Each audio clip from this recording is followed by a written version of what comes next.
कहवा ही छठी मैया के नैहर, कहवा ही सासुर, कहवा ही सासुर हो।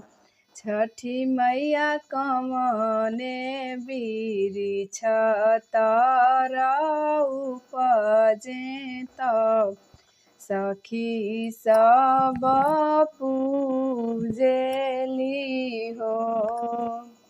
छठी मैया कवने बिरिछ तर उपजे तब सखी सब पूजेली हो।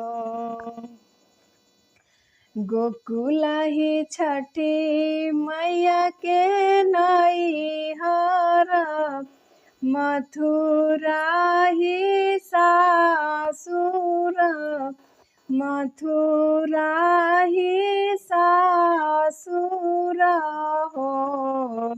छठी मैया महुआ बिरिछ तर उपजे तब सखी सब पूजेली हो।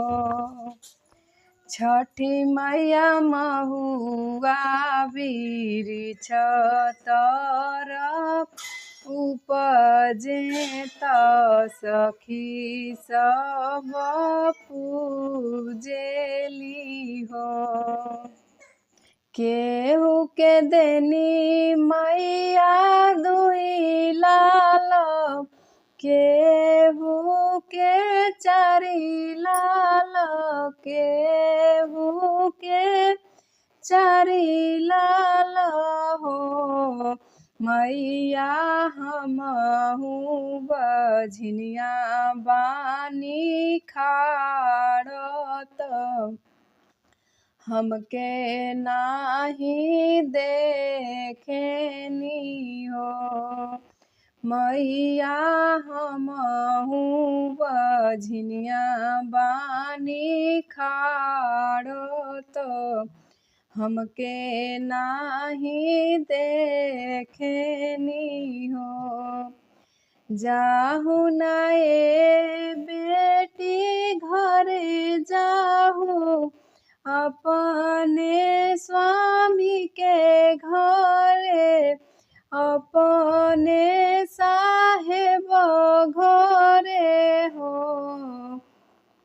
बेटी आजू के नवही महीनावा त लालन तुहरे होई है बालक, तुहरे होई हन हो। रानी आजू के नवही महीनावा बालक तुहरे होई हन हो। 8 महीनावा के बीतले त नवही के लागत, नवही के लागत हो।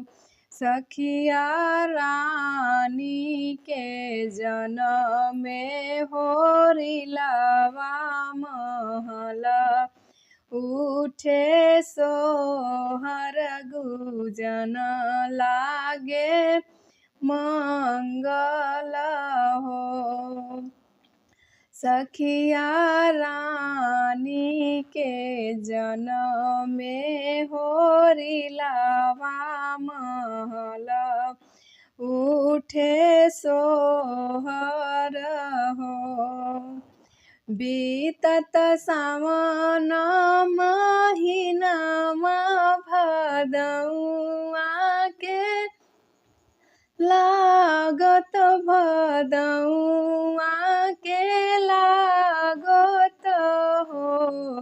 सखिया लेलिहली गोदी में बालकवा त छठिया पूजा में अवरु कुश जोड़ेली हो।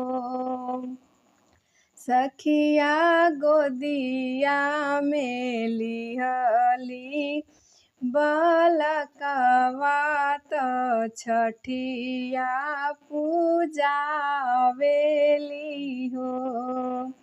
निहुरी निहुरी गाठी जोड़े तब छठी मैया के मनावेली, मैया के मनावेली हो। माई मुख भर देई नाया शिशिया अमर रहिहे लालन, अमर रहिहे लालन हो। मैया मुख भर देई नाया शिशिया लालन रहिहे अमर, अमर रहिहे बाबू ना।